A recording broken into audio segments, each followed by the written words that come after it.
Call this meeting to order. Welcome to meeting number 69 of the House of Commons Standing Committee on Justice and Human Rights. Pursuant to Standing Order 108, the committee is meeting to study the subject matter on Maine estimates 2023-2024. Today's meeting is taking place in a hybrid format pursuant to the House Order of June 23rd, 2022. Members are attending in person in the room and remotely using the Zoom application. As they're all members who previously used this, I will not go through the Zoom procedures. I'd like to inform the members that since the Maine estimates were deemed reported to the House at the latest on May 31st, as per Standing Order 81 Sub 4, its order of reference is no longer in front of the committee. We're still able to study the subject matter of the Maine estimates, but not vote on the various items under the Department of Justice. I would now like to welcome our first witness appearing today, the Honourable David Lametti, Minister of Justice and Attorney General of Canada. Welcome, but before he begins, I just want to also mention we have Shailene Curtis McAuliffe, Deputy Minister and Deputy Attorney General of Canada. Welcome, and we have Michael Sousa, Senior Assistant Deputy Minister, Policy Sector. Thank you, and Bill Kroll, Chief Financial Officer and Assistant Deputy Minister, Management Sector. And do we have Elizabeth handy, or is she online? No, maybe not. Okay. Well, thank you. The floor is yours, Minister. You have 10 minutes for opening remarks, and as usual, questions from the members. Okay, Monsieur le Président, merci. Thank you, Chair, and thank you, dear colleagues. Be here today. Pleased to be here as the committee studies the 2023-2024 Maine estimates for the Department of Justice Canada. I would like to begin, as I always do, and importantly, by acknowledging that we're located on the traditional territory of the Algonquin-Anishinaabe Nation. Joined, as you mentioned, Mr. Chair, by my officials, the Deputy Minister of Justice, Shailene Curtis McAuliffe, Chief Financial Officer, Bill Kroll, and Senior Assistant Deputy Minister, Mike Sousa. Thank you. Thanks to all of you for being here today in support. Committee members will note that Justice Canada is seeking a total of $987.6 million in the 2023-2024 Maine estimates, an increase of $65.8 million over the previous fiscal year. We need our justice system to be accessible, efficient, and above all, fair.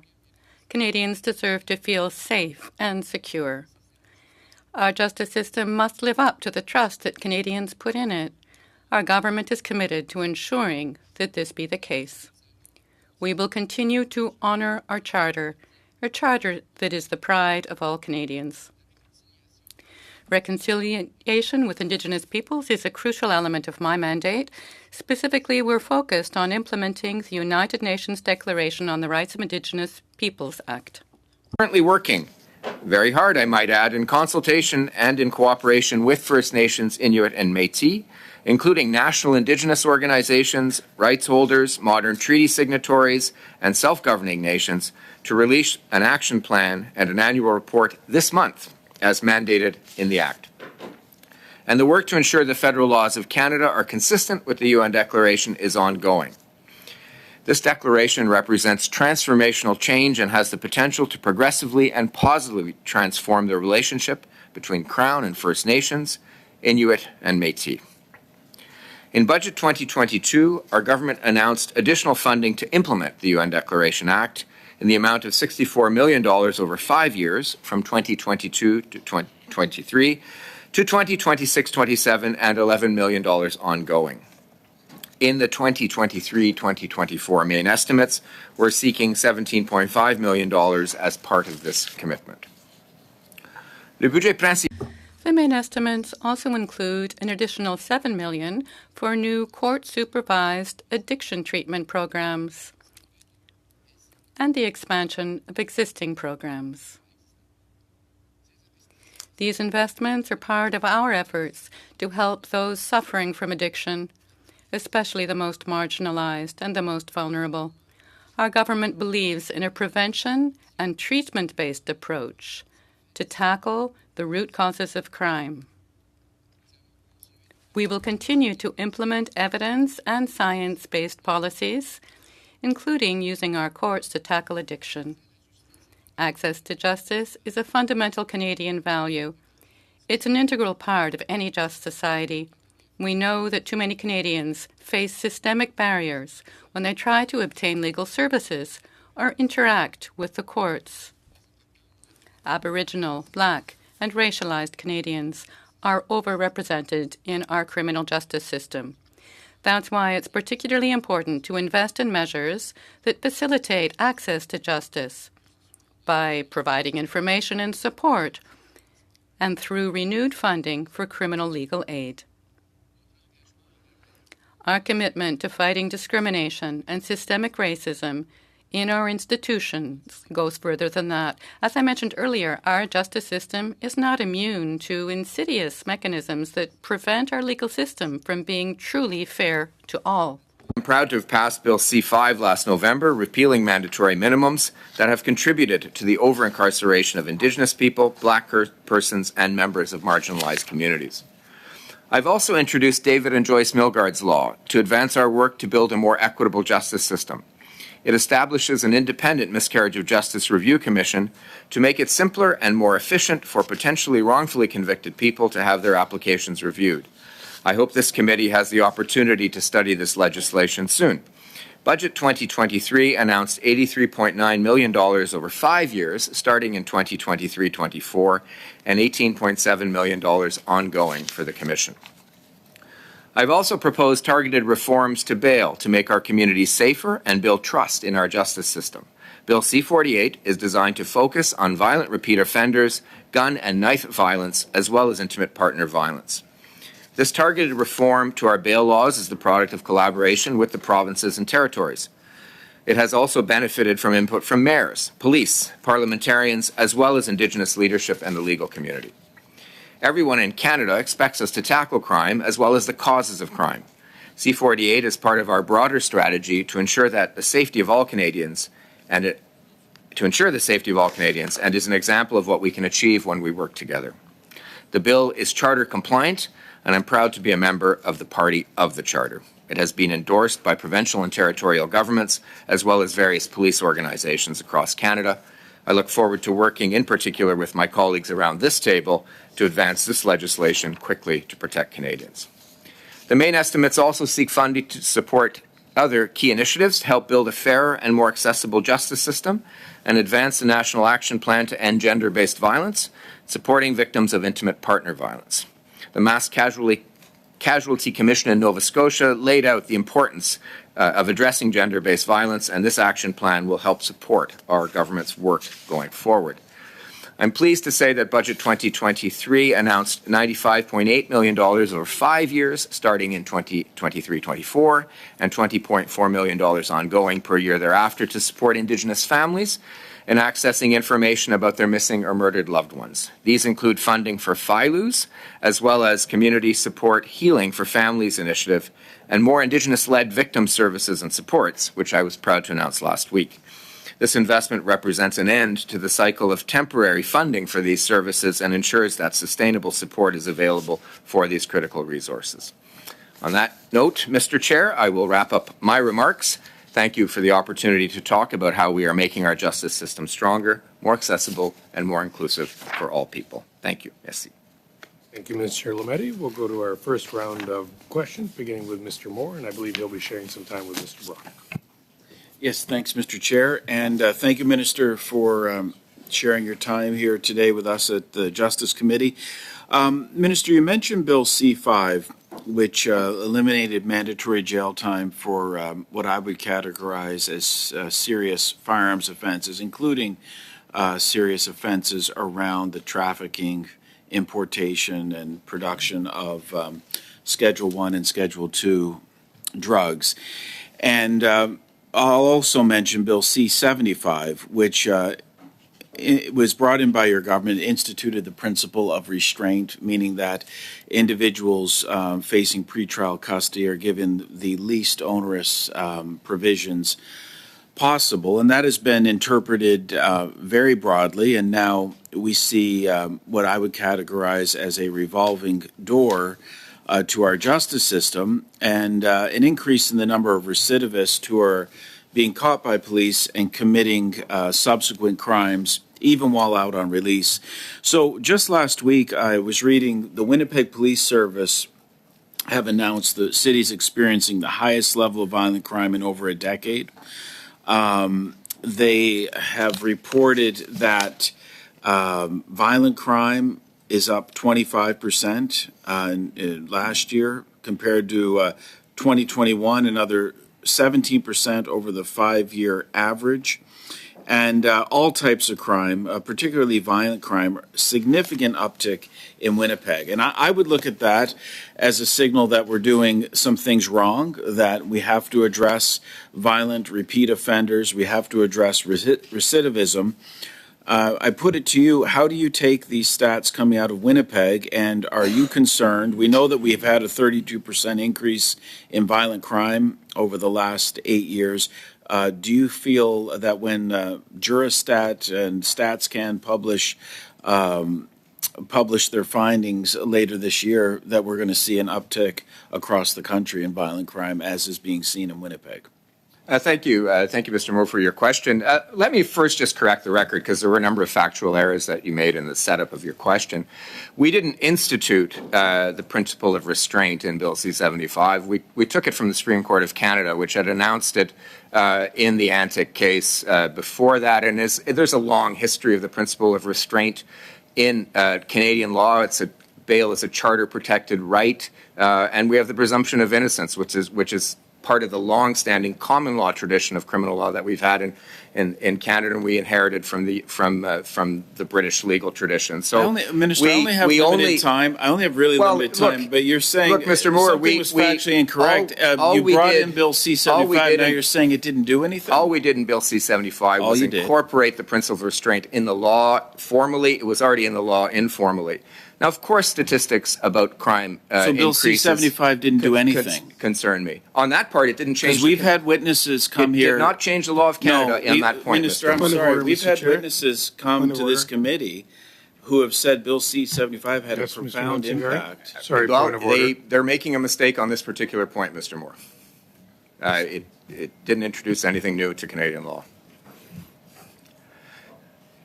May I finish the question? I mean, of course, I'm concerned about a statistical increase in crimes, and we'll get a better picture when Statistics Canada and other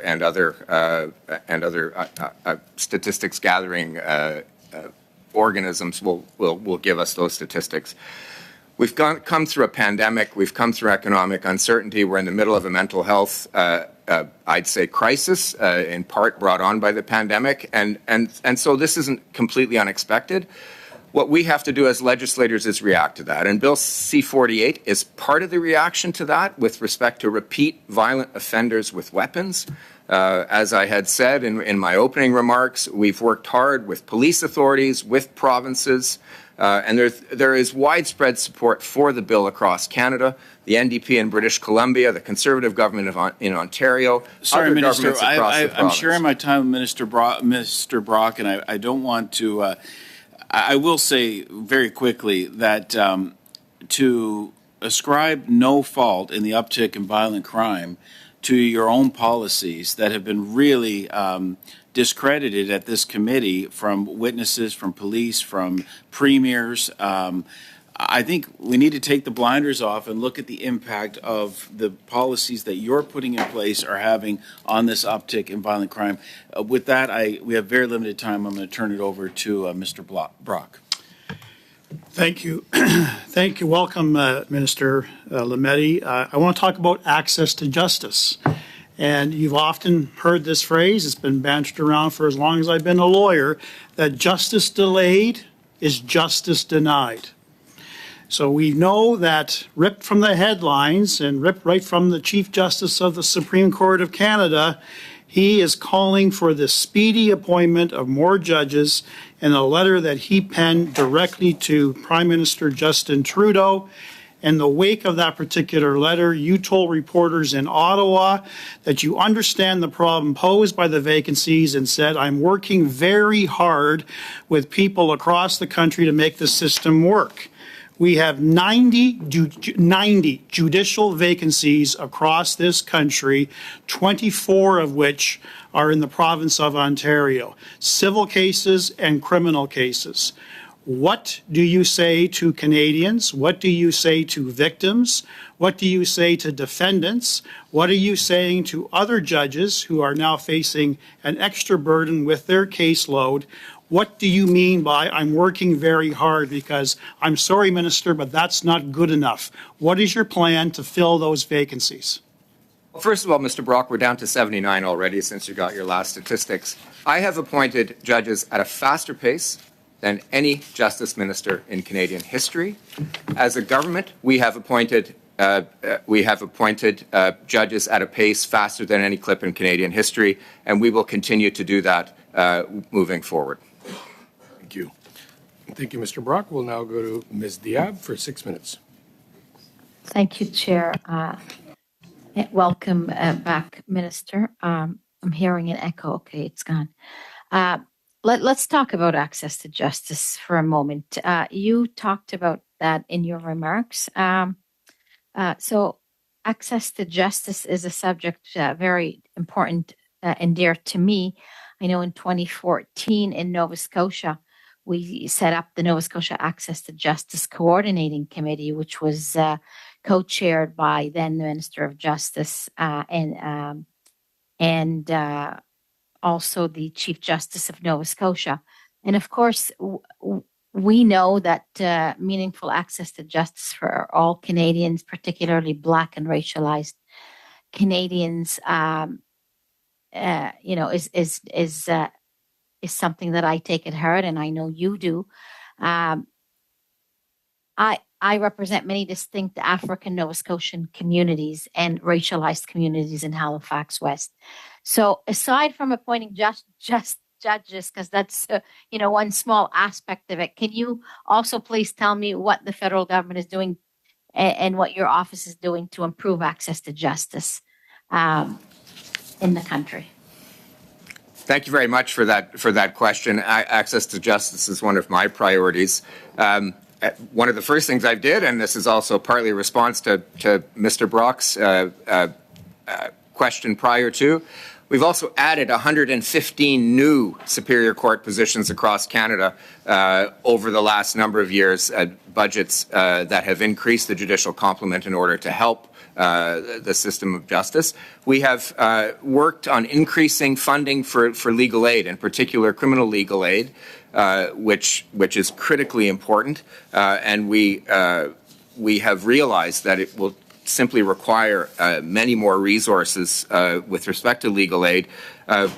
$60 million is being invested this year in 2023-24, increasing the amount of money we're investing in legal aid a great deal.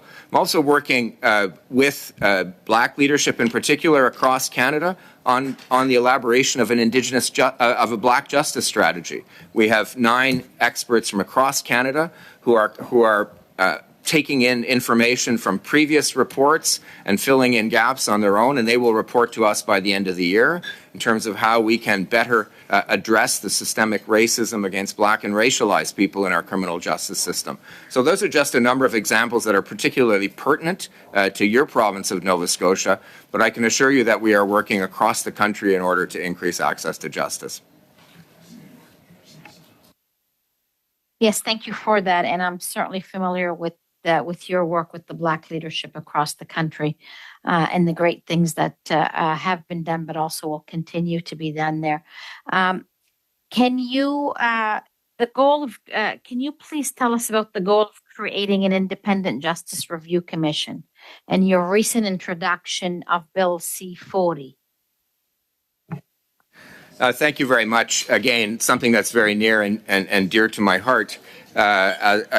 I fought to get that provision in my mandate letter in 2019 and to get it repeated in my mandate letter in 2021. It is simply the case that it is too hard in Canada to have wrongful convictions reviewed. I see just over one on average a year, one and a bit on average a year in my office. And yet there are so many more examples that have happened. It doesn't serve anybody to keep innocent people in jail. It serves absolutely nobody. It doesn't serve victims, it doesn't serve the criminal justice system, and it doesn't serve people's confidence in the criminal justice system. Every single ex post facto report over the last 30 years in Canada that has looked at a wrongful conviction or a series of wrongful convictions has recommended an independent commission that is more effective, more efficient, less costly, and takes the final decision-making out of the hands of the minister. That is precisely what this commission has done. It has been well received by experts across Canada in the domain who see it as something that's long overdue. The UK and Scotland has a separate one, has had one for 25 years, and it has resulted in more people getting their convictions reviewed for much less, with much less time and effort and much less cost.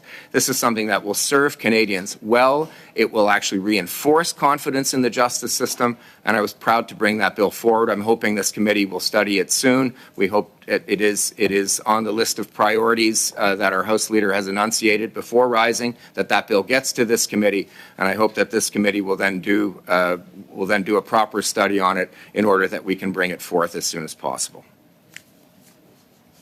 Thank you very much. And I too look forward to having that in front of us as well. Chair, can you tell me if I have any about time 20 left? seconds. I can't see. About 20 Okay, seconds. so Minister, thank you very much, and look forward to seeing you in person. Thank you, Ms. Diab. We'll now go to Monsieur Fortin for 6 minutes. Merci. Thank you, Mr. Chair. Hello, Minister. So happy to see you here with us today. With your permission, I would like to go back to where Mr. Brock left you regarding the nomination of judges. This is something that's of concern to me. As you know, we have the Honourable Justice Paquet, who told us last December that there was a 12, or you say it's only 9, but anyway, there were a certain number of positions that were unfilled. And you've told us that there's good news coming, but I haven't heard the good news yet.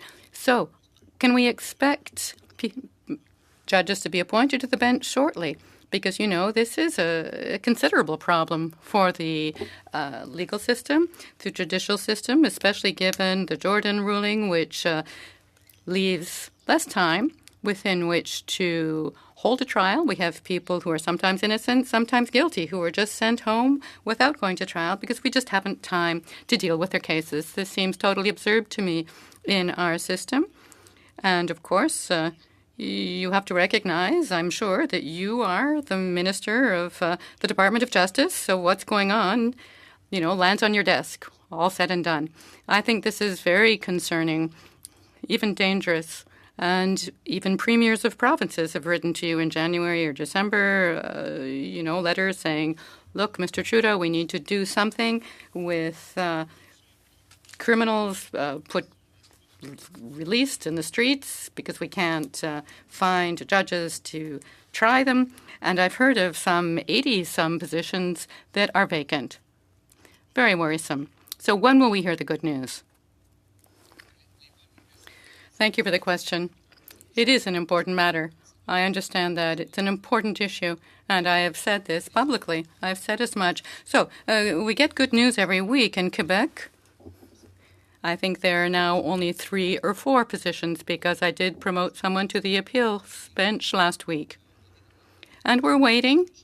Of course, the Chief Justice of Quebec would like to have more positions on the Supreme Court of Quebec, and I recognize that's an argument to be heard. How many, though, have you appointed since last December in Quebec?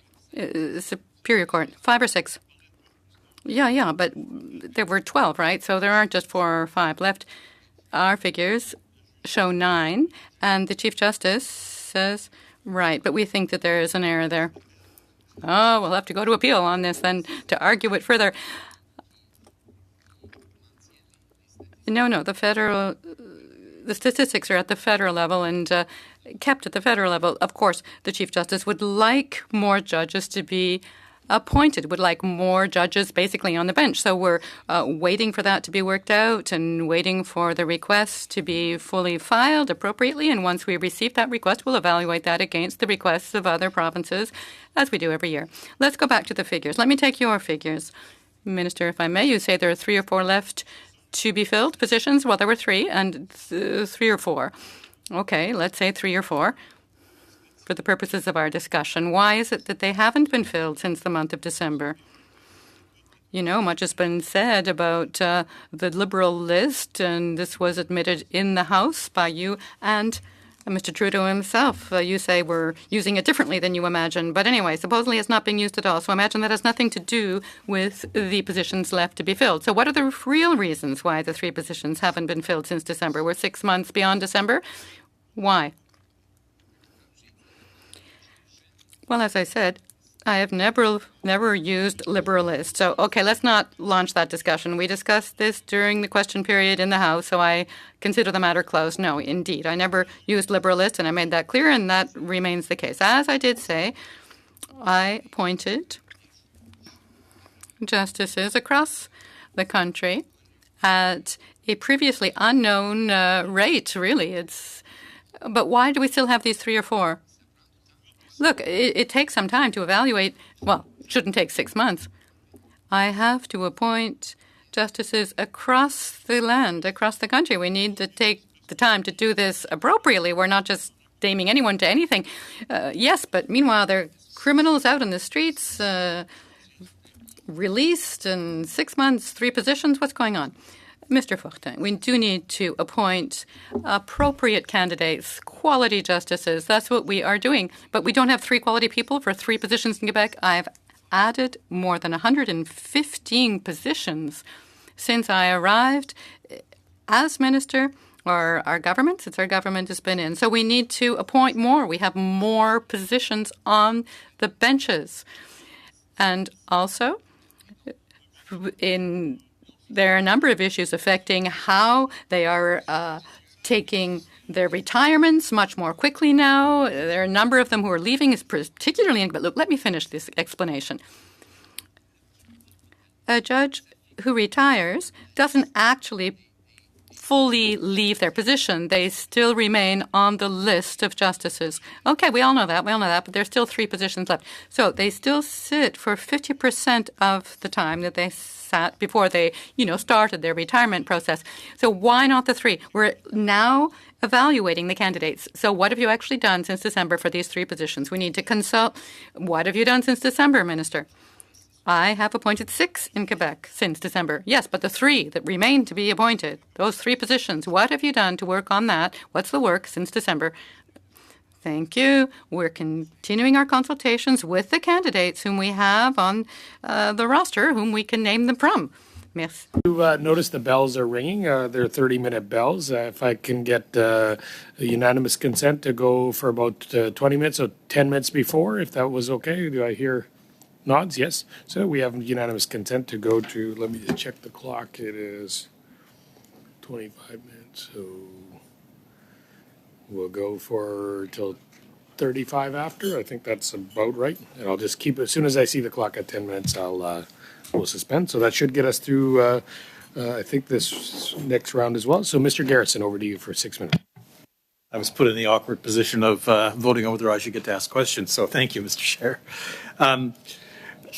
I want to come back to the question of judges and legal aid in a minute, but I want to start, given that we're at the beginning of the Pride season in Canada, and ask about the rising crime of hate and violence directed against the 2S LGBTQI plus community in this country.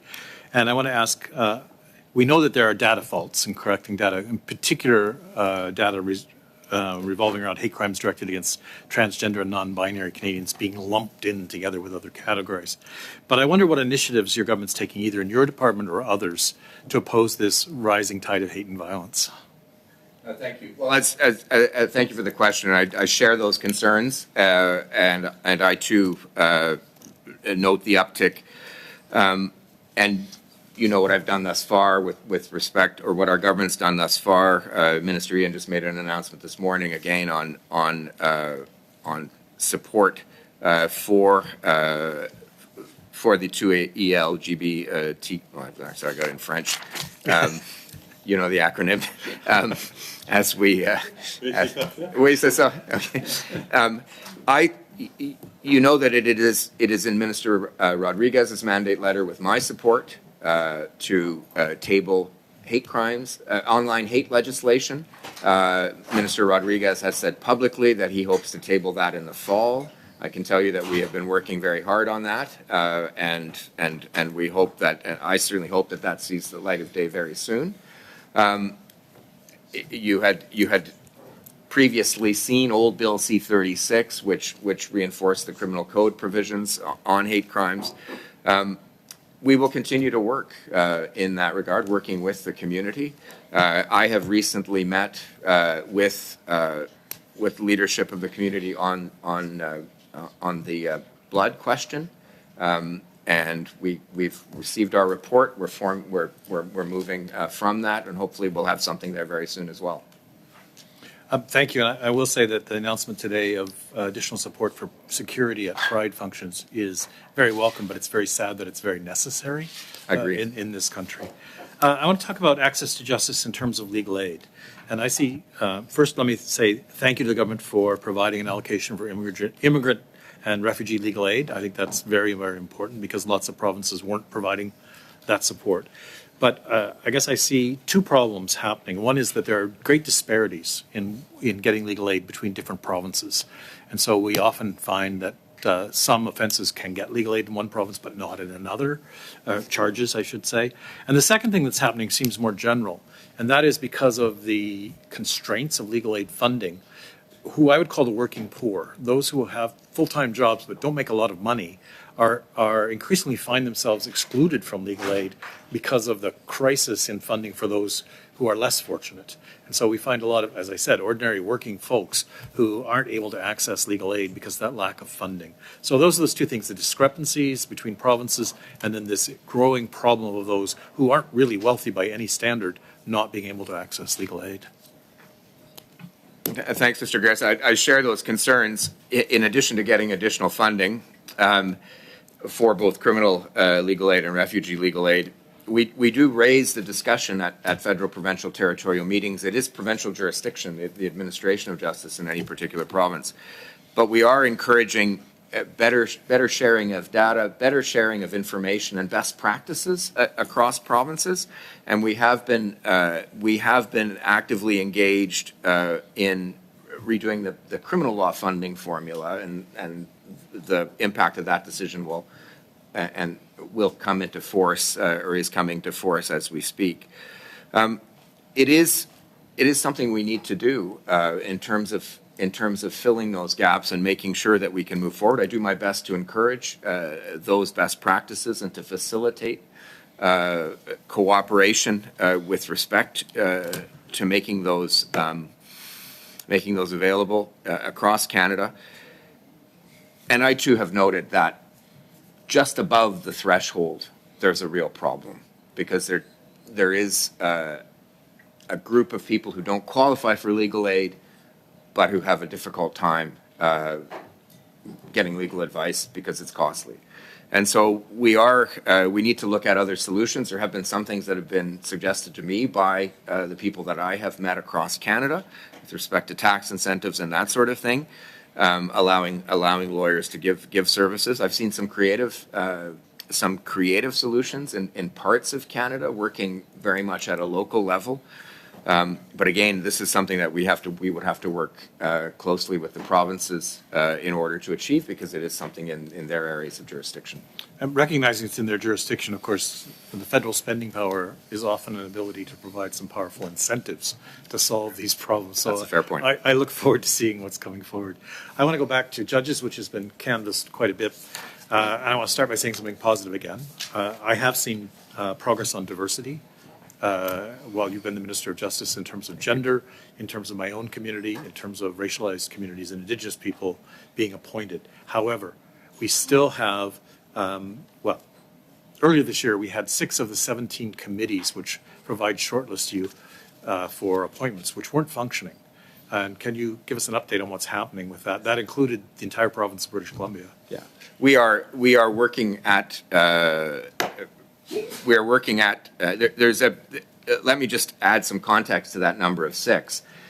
2 of those committees were for provinces and territories that didn't have any vacancies. Another one was for the tax court, which I think had 1 vacancy. So thinking 3, we are, and But it included BC and the GTA. and 2 of them were coming on board. And so we have worked to recompose those judicial appointment committees. We also have diversity on those committees sometimes, and there are different people who have inputs into who gets on those committees at the provincial level as well as bar associations, et cetera. So we get those up and running, and we're proposing that we make those terms 3 years so that they can actually work for longer periods of time, and it increases the stability in the system. Thank you. Thank you. Thank you, Mr. Garrison. We'll next go to, I'll condense it to about 4 minutes each, if that's okay, to Mr. Van Popta for 4 minutes. Thank you. Thank you, Mr. Lametti, for being here with us today. I'm going to continue with the question about access to justice. This committee is undergoing a study right now on bail reform, as you're very aware. At that, we heard what I thought is surprising evidence from some witnesses. One witness told us that up to 70.5% of people who are incarcerated in provincial jails are in pre-trial remand. And I just find that very shocking. We've heard from other witnesses talking about a culture of delay. And we've heard from other witnesses saying that this is due, at least in large part, to a shortage of adequate court time, human resources, financial resources. And so my question is really about that. In my opinion, we're not going to solve any problems with bail unless we fully fund our court systems to make sure that there is adequate resources to speed up trials, to speed up bail hearings. That's a fair point. 2 things immediately in response, which is the administration of justice is provincial.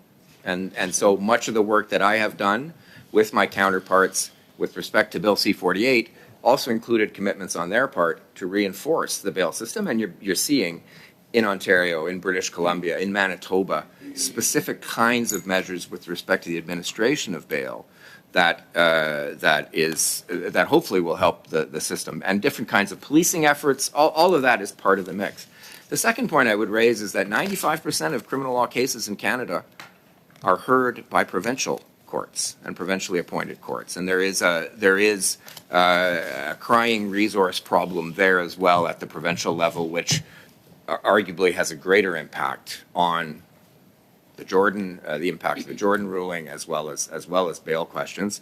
And again, I have committed to working with provinces to try to find solutions to that particular challenge as well.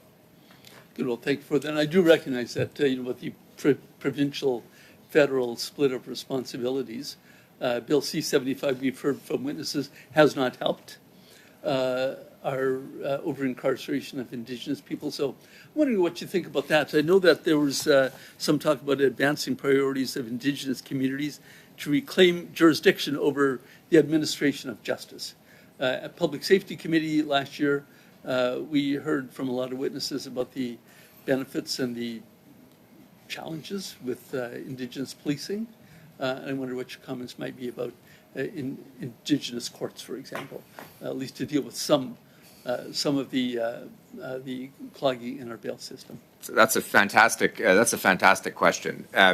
We are working with Indigenous leadership across Canada to explore those possibilities. It is in my mandate letter. It's also something that is very consistent with what we're doing with UNDRIP, and I'm working with Indigenous leadership to develop an Indigenous justice strategy. There are a number of examples of those kinds of projects that have the potential to work very well. The new courthouse in Ontario has sentencing circle rooms and restorative justice rooms that were specifically designed in collaboration with Indigenous leadership in Ontario. Anything that we can do, particularly on offenses that don't involve the more serious crimes on the spectrum of the criminal code, help us get to better results for both victims and for the accused and take some of the pressure off the criminal justice system. All of that is very good. C-75 is meant to help that too. C-75 didn't make it easier to get bail for serious crimes. In fact, it made it harder for crimes of intimate partner violence. It meant to take administration of justice offenses, so minor violations of bail, that's bail hearings, that missing a bail, that sort of thing. That was meant to be taken out so that a person wasn't incarcerated for those sorts of things. But as you mentioned, it's hard to get bail in Canada. 70% of people in federal institutions are there on remand because they didn't get bail. Hard to get bail because the court systems are so clogged up. Well, we're working on that, and so are my provincial counterparts. One more question, or round of questions. Ms. Dillon for 4 minutes, please. Merci, Monsieur le Président. Merci. Thank you, Chair, and thank you, Minister, for being with us here today. I would just like to address the numerous initiatives that you, the government, and Justice Canada have undertaken in response to the national inquiry into missing and murdered Indigenous women and girls. Thank you so much for the question. Indeed, 4 years ago today, we received the report from that commission.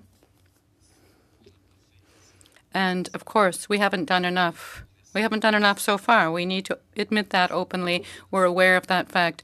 But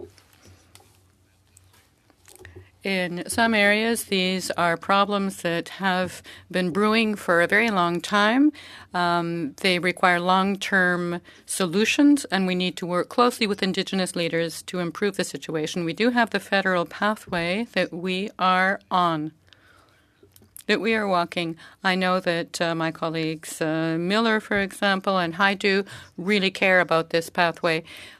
We at the Department of Justice have just made an announcement about FILUs, the Family Information Liaison Units, which were set up while the Commission was at work. And this initiative was well received by families. This is a good way to support families. We funded this approach on an annual basis. And I have just announced that this will be ongoing funding for this program. And this has been really well received by families who have been served, who would like to be served, as well as by Indigenous leadership, women leaders among the Indigenous peoples. This is something that will open the doors for them, support victims, provide answers. Of course, we must do more. Right now, though, we're up and running to support families and communities using the FILUs, for example. Thank you, Minister. I think that's all the time I have. For attending along with your officials. It's always appreciative to have you here. Now, in light of votes, we're going to suspend until after the votes, 10 minutes after the votes. Thank you.